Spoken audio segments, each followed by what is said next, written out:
आमदार अपात्रता प्रकरण, खासदार अपात्रता प्रकरण हे आता आपल्या रोजच्या वापरातले शब्द झालेत. महाराष्ट्रात एकीकडे विधानसभा अध्यक्षांसमोर शिंदे गट आणि ठाकरे गटाच्या आमदारांचं अपात्रता प्रकरण त्याची सुनवाई चालू आहे, तर दुसरीकडे अजित पवार गटही आता आपले इरादे हळूहळू स्पष्ट करायला लागलाय.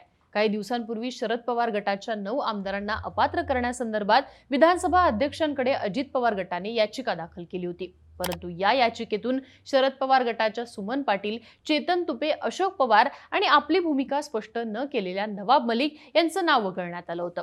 आता दुसरीकडे अजित पवार गटाने शरद पवारांच्या खासदारांविरोधात सुद्धा आक्रमक पवित्रा घेतलाय.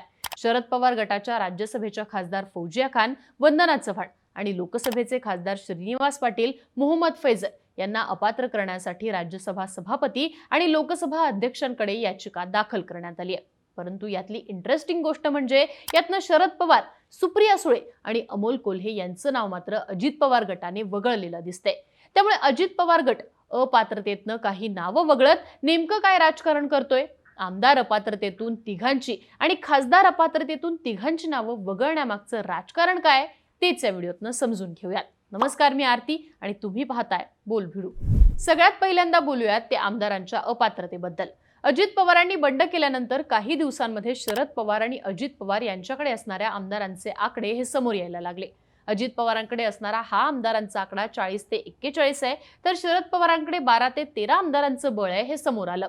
परंतु त्यानंतर सुद्धा अनेक आमदार आपण नेमके कोणाकडचे हे सांगायला तयारच नव्हते. हे सगळं चालू असताना शरद पवार गटाने आधी अजित पवार यांच्यासोबत मंत्रिपदाची शपथ घेतलेल्या एकूण 9 जणांवर कारवाईची मागणी केली. मात्र त्यानंतर अजित पवारांसोबत असणाऱ्या तब्बल 40 आमदारांना अपात्र करणारी याचिका केंद्रीय निवडणूक आयोगाकडे दाखल करण्यात आली. तर विधान परिषदेच्या आमदारांना सुद्धा अपात्र करण्याची मागणी ही 2 याचिकांद्वारे शरद पवार गटाकडून करण्यात आली.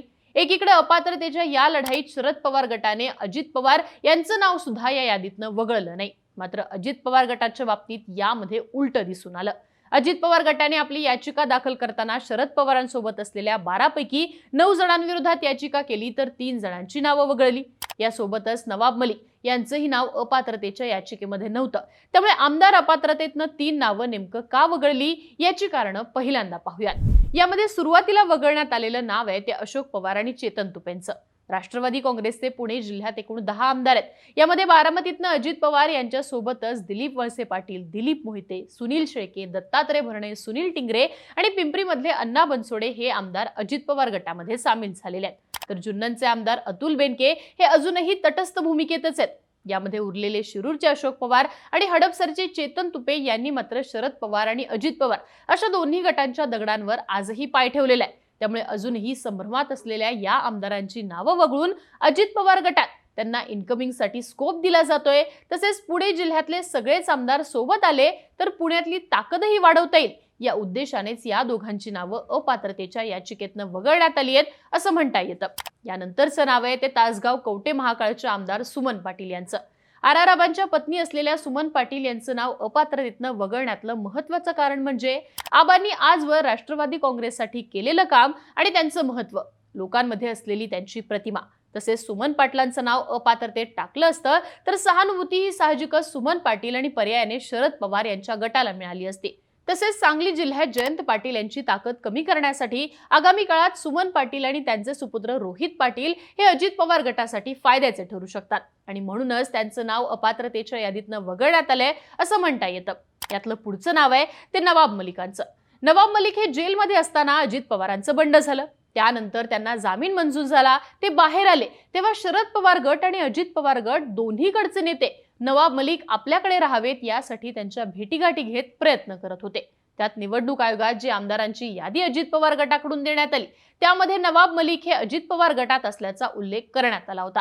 पण मलिकांचं नाव अपात्रतेतनं वगळणं आणि आपल्याकडे त्यांना घेणं यामागे अजित पवार गटाचा काय फायदा? तर नवाब मलिक हे मुंबई पट्ट्यातील राष्ट्रवादीचे एकमेव आमदार आहेत. एकीकडे काँग्रेस, शिवसेना आणि भाजप हे मुंबईसाठी झगडत असताना महानगरपालिकेच्या निवडणुकांमध्ये अजित पवार गटाला नवाब मलिकांचा फायदा होऊ शकतो. तसेच आजवर भाजप विरोधात रान उठवलेले नवाब मलिक हे जेलमध्ये जाऊन आलेले असल्याने सत्ताधारी भाजप आणि अजित पवारांसोबत गेलो तर आपण वाचू शकतो, सेफ राहू शकतो, ही भावना ही मलिकांची आहे. आणि त्यामुळेच नवाब मलिक आणि अजित पवारांना एकमेकांची गरज असल्याने अजित पवार गटाने त्यांना आपल्याकडे घेतलंय. आता आमदार अपात्रतेच्या याचिकेनं अजित पवार गटानं नेमकी नावं का वगळली याची कारणं आपण पाहिली. आता खासदार अपात्रतेबाबत बोलायचं तर शरद पवार गटाची 3 नावं ही अजित पवार गटाच्या याचिकेतनं वगळल्याचं दिसतं, ज्यामध्ये स्वतः शरद पवार, सुप्रिया सुळे आणि अमोल कोल्हेंच्या नावाचा समावेश होतोय. दुसरीकडे शरद पवार गटाने मात्र अजित पवार गटात असलेले राज्यसभेचे खासदार प्रफुल्ल पटेल आणि लोकसभेचे खासदार सुनील तटकरे यांना अपात्र करण्यासाठी आपली कारवाई ही चालू करावी अशी विनंती लोकसभा आणि राज्यसभेकडे केल्याचं कळतंय. त्यामुळे अजित पवार गटाने शरद पवार गटाची 3 नावं का वगळली आहेत याची कारणं सुद्धा पाहूयात. अजित पवार गटाने वगळलेलं पहिलं नाव आहे अर्थात शरद पवारांचं. अजित पवारांनी बंड केल्यापासून शरद पवार हे बॅकफुटला जातील किंवा सक्रिय राजकारणापासून लांब जातील अशा चर्चा झाल्या. परंतु शरद पवार हे अजित पवारांच्या बंडानंतर त्यांच्या विरोधात शड्डू ठोकून उभे राहिले. छगन भुजबळांपासून ते हसन मुश्रीफ, धनंजय मुंडे या नेत्यांच्या बालेकिल्ल्यात जाऊन पवारांनी सभा घेत त्यांना टार्गेट केलं. परंतु आजपर्यंत शरद पवारांनी आपल्या पत्रकार परिषदेत किंवा भाषणांमध्ये सुद्धा अजित पवारांचं नाव हे थेटपणे घेतलेलं नाहीये. अजित पवारांनी आपल्या पहिल्या भाषणात शरद पवारांनी आपल्यावरती कसा अन्याय केला याचा पाढा वाचला असला तरी सुद्धा त्यानंतर ते शरद पवारांच्या विरोधात जास्त आक्रमक झाल्याचं पाहायला मिळालं नाही. मात्र प्रफुल्ल पटेल, छगन भुजबळ हे नेते पवारांविरोधात बोलतच राहिले. या सगळ्यामध्ये शरद पवारांनी प्रत्येक सभेच्या ठिकाणी जाण्याआधी रस्त्यामध्ये लोकांना भेटणं असेल किंवा आजारी असताना वयाच्या 84व्या वर्षी सभा गाजवणं हे काम मोठ्या जोशाने सुरू केलं. इतकंच नाही तर निवडणूक आयोगाच्या सुनावणीत शरद पवार हे स्वतः हजर राहिले. त्यामुळे बंडानंतर शरद पवारांविषयी ऑलरेडी सहानुभूती वाढलेली आहे. असं असताना खासदार अपात्रतेच्या याचिकेत शरद पवारांचं नाव टाकलं असतं तर ते अजित पवार गटावरतीच बुमरँग झालं असतं आणि याचा फायदा कदाचित शरद पवार गटाला झाला असता. त्यामुळेच अजित पवार गटाने सहानुभूती ही शरद पवारांच्या पारड्यात जाऊ नये यासाठी त्यांचं नाव अपात्रतेच्या याचिकेत टाकलेलं नाहीये असं म्हणता येतं. अपात्रतेच्या यादीत न आलेलं दुसरं नाव आहे ते सुप्रिया सुळेंचं. बारामती लोकसभा मतदारसंघाचा जेव्हा आपण विचार करतो तेव्हा हा मतदारसंघ आधी शरद पवार, नंतर अजित पवार आणि नंतर सुप्रिया सुळेंकडे आलाय. खरं तर अजित पवारांनंतर सुप्रिया सुळेंची राजकारणात एंट्री झाली आहे. बारामती लोकसभा आणि विधानसभेवरती सगळ्यात जास्त होल्ड हा अजित पवारांचा आहे असं म्हटलं जातं. अगदी मतांच्या आकडेवारीत बोलायचं तर बारामती विधानसभेतनं गेल्या वेळी सुप्रिया सुळेंना लोकसभेसाठी मिळालेलं मतदान हे अजित पवारांना विधानसभेसाठी मिळालेल्या मतदानापेक्षा 10,000 कमी होतं.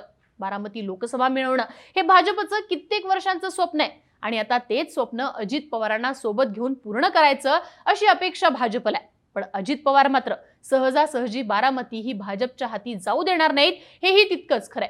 तसं झालं तर अजित पवारांचा बेसच खिळखिळा होऊ शकतो.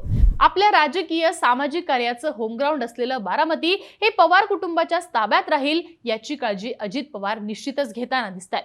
आणि म्हणूनच कदाचित भाजपचे छुपे मनसुबे लक्षात घेऊन सुप्रिया सुळेंचं नाव खासदार अपात्रतेच्या याचिकेतनं अजित पवारांनी वगळलेलं असू शकतं. पक्ष फुटला असला तरी कुटुंब एकच आहे असाच मेसेज अजित पवारांच्या या कृतीतून निघताना दिसतोय. आता या यादीतलं तिसरं नाव आहे ते अमोल कोल्हेंचं. अमोल कोल्हे आमचेच हा दावा अजित पवार गट आणि शरद पवार गट दोघेही करताना दिसतात. अजित पवारांच्या बंडावेळी अजित पवारांसोबत आणि 2-3 दिवसातच शरद पवारांच्या गटात दाखल झालेलं एकमेव नाव आहे ते अमोल कोल्हेंचं. अमोल कोल्हे खासदार झाल्यापासूनच त्यांच्याविषयी महाराष्ट्रात संभ्रमाचं वातावरण आहे किंवा ते तयार केलं जाते. मागे ते काही दिवस कुठेच ऍक्टिव्ह नव्हते तेव्हा ते भाजपमध्ये जाणार आहेत अशा चर्चा रंगल्या. त्यानंतर अजित पवारांच्या बंडावेळी ते अजित पवार यांच्यासोबत दिसले. पण त्यानंतर शरद पवारांभोवती निर्माण झालेली सहानुभूतीची लाट पाहून ते शरद पवारांकडे माघारी फिरले. या सगळ्यामध्येच अमोल कोल्हे नेमके कोणाचे हा प्रश्न येतच राहिला. या परिस्थितीत राष्ट्रवादी अजित पवार गटाचे प्रदेशाध्यक्ष सुनील तटकरे यांनी अमोल कोल्हेंबाबत बोलताना त्यांनी आम्हाला प्रतिज्ञापत्र दिलंय असा दावा केलाय. त्यामुळे दोन्ही गट आपल्याकडे अमोल कोल्हेंचं प्रतिज्ञापत्र आहे असं सांगतायत. आणि म्हणूनच अमोल कोल्हेंबाबतीतला संभ्रमता वाढवणं आणि अजूनही शरद पवार गटातले आमदार, खासदार हे अजित पवारांकडे येण्यासाठी कसे उत्सुक आहेत हे दाखवण्यासाठी अमोल कोल्हेंचं नाव यादीतनं वगळलंय अशा चर्चा होत आहेत. थोडक्यात काय तर काही आमदार खासदारांची नावं अपात्रतेच्या याचिकेतनं वगळण्यामागे सहानुभूती, स्थानिक राजकारण आणि आपल्याकडचं इन्कमिंग सुरू राहीलच याची काळजी अजित पवार घेताना दिसतात. तुम्हाला काय वाटतं? अजित पवार गटाने खासदार अपात्रतेच्या याचिकेतनं नेमकी सुप्रिया सुळे, शरद पवार, अमोल कोल्हेंची नावं का वगळली असावीत? यामागे कोणतं राजकारण शिजतंय? तुमची मतं आणि प्रतिक्रिया कमेंट बॉक्समध्ये लिहून नक्की कळवा आणि अशाच राजकीय घडामोडी जाणून घेण्यासाठी बोलबिडूचं YouTube चॅनल नक्की सबस्क्राईब करा.